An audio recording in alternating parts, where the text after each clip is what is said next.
What kind of sandwich needs that many ingredients to cost $22? I've never seen Denny's this empty. This bowl of pasta and a drink cost me $52.95. And if you're wondering why more and more and more American restaurants are sitting half empty, you don't need a complicated explanation. You only need one simple word: volume. Restaurants don't survive on a few wealthy customers. They survive on millions of repetitive, boring, middle class meals, and that system is breaking. The real problem, the vanishing middle, money is piling up at the top, and as wealth concentrates into fewer hands, the number of meals sold collapses, even if total national wealth stays the same. Over the last 5 years, eating out has become 30 to 50% more expensive. Middle class families have cut restaurant spending by nearly 40%. Cooking at home is now cheaper than eating out, for the first time in decades. Restaurants responded the only way they could: raise prices to survive, lose customers, cut quality, lose trust, lose even more customers. This isn't a normal recession. This is the collapse of an unspoken agreement. Open quote, you pay, we deliver value, close quote. That agreement is gone. And now we're going to walk through 15 restaurant chains most likely to collapse by 2026. The most ironic part? The first one didn't fail because of greed. It failed because of a bargain. 1-1. Red Lobster, dying from endless shrimp. Red Lobster didn't collapse overnight. It's bleeding, slowly. And the culprit is sitting right on the table. Endless shrimp. Once it was an American icon. Eat comfortably. We'll take care of the rest.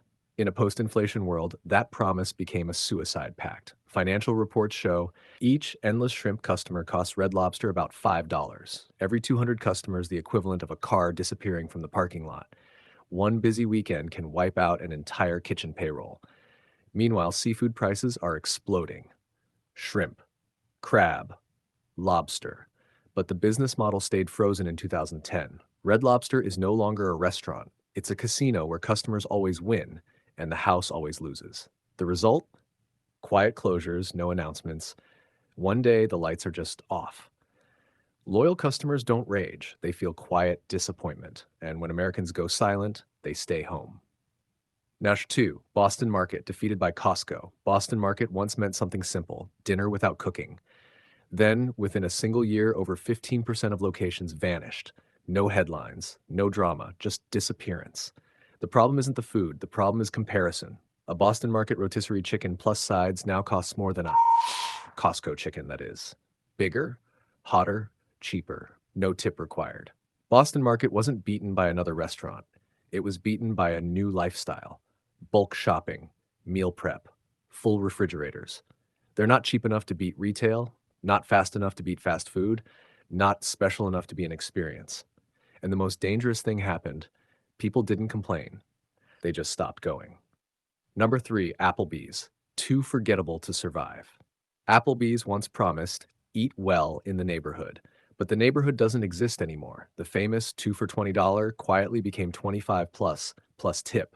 A dinner for 2 now costs about the same as filling your gas tank. For a family of 4, it's a serious financial decision. Applebee's is trapped. Not fast enough, not special enough, not cheap enough. There's a saying, open quote, Applebee's is not cheap enough to forgive and not good enough to remember, close quote. Karaoke nights and cocktail gimmicks don't solve the core issue. People don't need tricks, they need a reason. And when that reason vanished, customers didn't protest, they just didn't come back.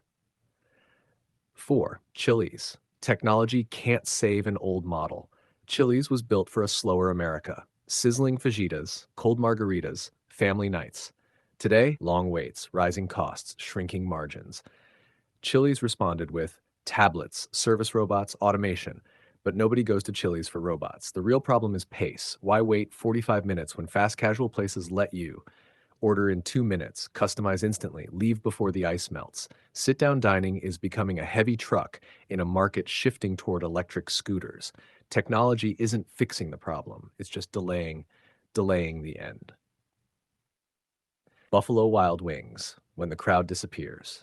Buffalo Wild Wings was once a ritual. NFL Sundays, cold beer, hot wings. Now, wing prices up 25 cents plus, beer sales declining, younger generations drinking less.